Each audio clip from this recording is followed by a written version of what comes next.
Wilderness myths have killed more men native to the ground they walked than wolves ever did. Men raised in that timber. Men who knew the creeks, the ridges, and the way home until one ordinary thing went wrong.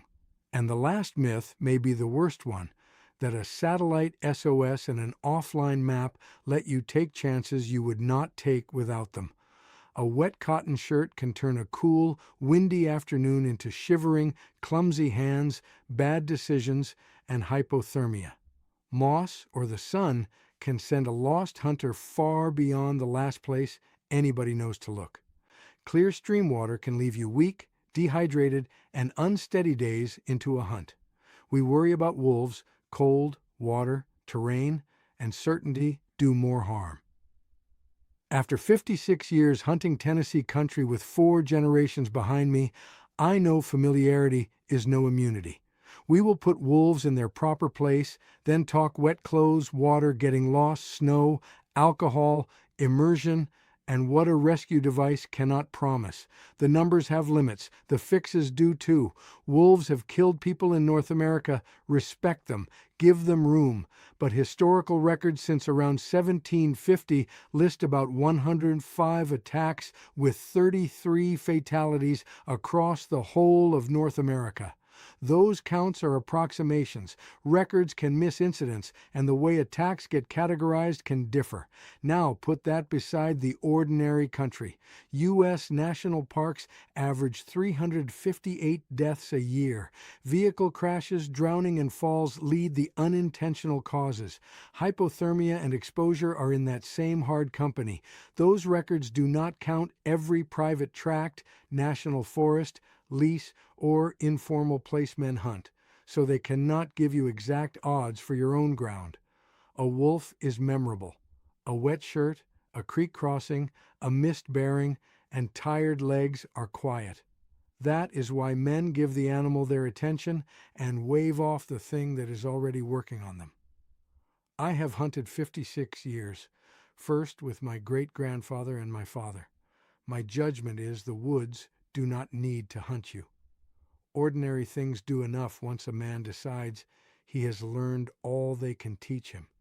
If you grew up using moss, sun, and clear water without trouble, that past luck does not prove the lore. If you already dress for wet cold, treat water, and use dependable navigation, this may not describe your practice. Build the day around what you can control before you leave the road. And the first mechanism is heat, leaving through wet, absorbent clothing on a day many men do not even call cold. A 48-degree rain can put a man in trouble if he is sweating under cotton and the wind comes up. Cotton, rayon, modal, viscose, and much bamboo fabric soak up water. Their little air spaces fill, and wet cloth carries heat away while wind pulls more away. That is why extra layers do not fix the wrong layer against your skin. I do not care what the tag calls it. I care whether it holds warmth after I sweat in it and rain starts falling. Cotton is fine in warm, dry country.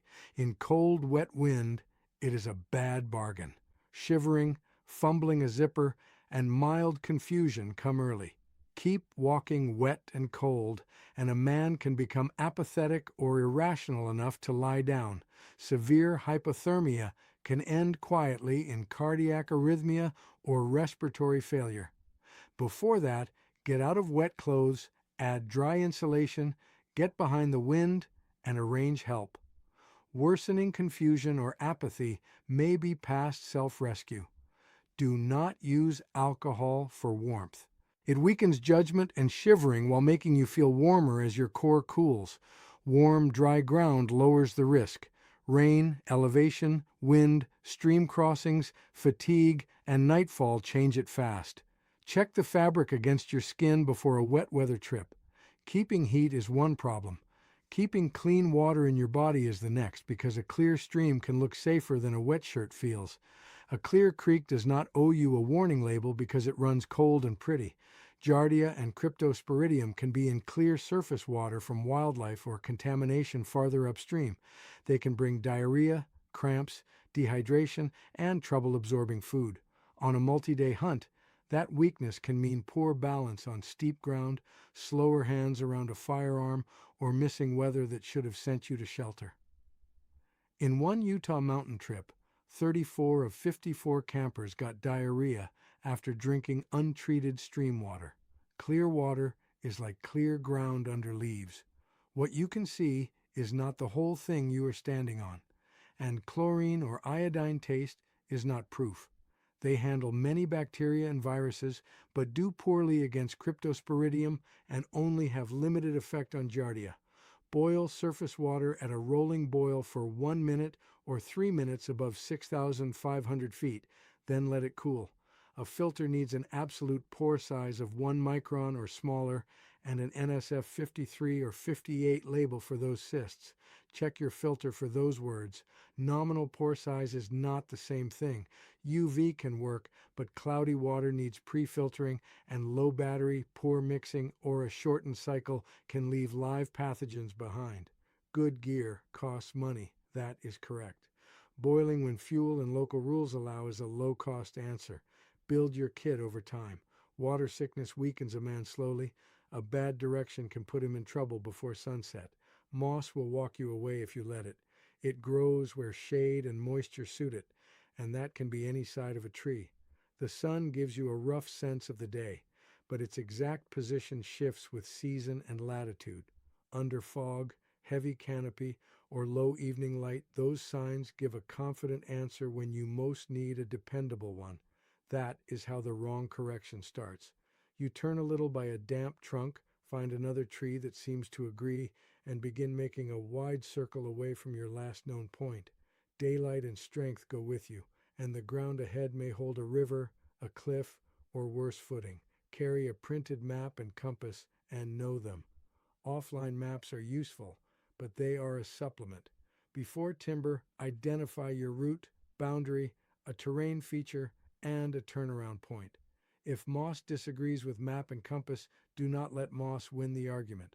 Moss is a plant, not a compass, and a partner helps conditionally. 2 prepared men can share decisions. 2 men trusting the same bad sign can walk the same wrong way. Before your next trip, find 1 map feature and 1 compass bearing that confirm your return route. Once a man accepts a false direction, the worst decision is usually trying to fix it by walking farther. Keep walking when you are lost, and you are usually not fixing the problem. You are making it bigger. A lost hiker behavior model found direction traveling in about 56% of its best fit profile, while staying put and backtracking showed up very little. That model used 65 incidents, so it describes a common habit, not a rule that fits every man and every piece of ground. Each hopeful correction burns daylight and leg strength and can carry you farther from the last known point where anybody will begin looking. Then come the steep draws, the creek crossings, the cliff edge you did not mean to find. Cold and fatigue make the next choice worse. Walking with no verified destination is not grit. It is making the job harder for yourself and the people looking for you. The hard part is sitting down and admitting the country has taken your certainty for the moment. Use stop. Sit, think, observe, plan. Mark your last known point. Conserve heat. Make yourself findable. Use your communication if you have it. Stay put unless you can name and verify a nearby safe route or shelter. A short day hunt close to home does reduce the need for a full wilderness plan, but distance from roads, rain, stream crossings, and uncertain timber can turn a brief trip into this problem. Before leaving, tell 1 reliable person your area and return time. Stopping only helps if you can keep heat and water while you wait. Snow, cold water, and alcohol can take both away fast. When you are cold and thirsty, do not eat snow. Your body has to melt that snow with its own heat, and a tired, cold man can wind up colder while still not having enough water. Melt it outside your body with a permitted stove or fire, then drink it. And cold water is worse than most men give it credit for. Falling through ice can make you gasp and lose breath control before you have done a single useful thing. Strong swimmer or not, That can drown you. Get out of the water first, then get wet clothes off, get dry insulation on, and get off the cold ground. Do not walk on in soaked layers because home feels close. Alcohol does not warm you. It dulls judgment, cuts down shivering, and sends warm blood toward the skin where it is lost. You may feel warmer while your core temperature is dropping. Finnish records tie alcohol to hypothermia and cold water deaths, though we cannot put an exact U.S. Hunter number on it.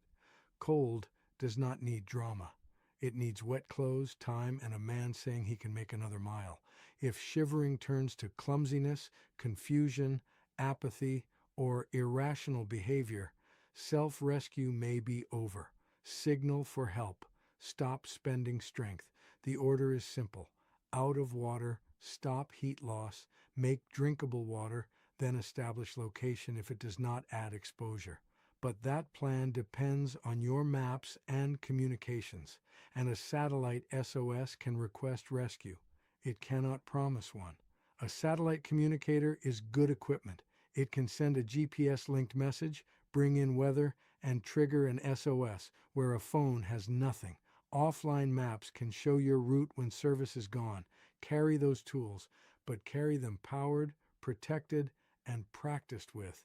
A dead battery, a damaged unit, a blocked signal, or a man who never learned the buttons can leave him wet, lost, and well beyond the place searchers first expect to look. Terrain and conditions still matter. A blinking device is not a rescue. Before the truck leaves, check the communicator's battery and operating status. Download the maps. Put a printed map and compass where you can reach them. Give one reliable contact your area and return time. And keep the clothing, water, and shelter plan that works if the electronics quit. If self-rescue is past you, use SOS or messaging early for coordination. Do not wait until the last possible minute because you are embarrassed to ask for help. I hunt with my grandson now. What I pass down is not fear of the woods. It is respect for the ordinary things that hurt you quietly when you quit checking them. Make a plan that still works when one layer gets wet, one route assumption fails, or one device goes dark. Keep familiar ground hunting country, not search country. Tell me in the comments, what piece of woods lore did you grow up hearing that you verify now instead of just trusting? And what one item or habit in your kit keeps you straight when the weather turns or the route quits making sense? Next time, I will lay out a low-cost, legal day hunt setup, dry, oriented, hydrated, and findable. Check your gear before the truck leaves.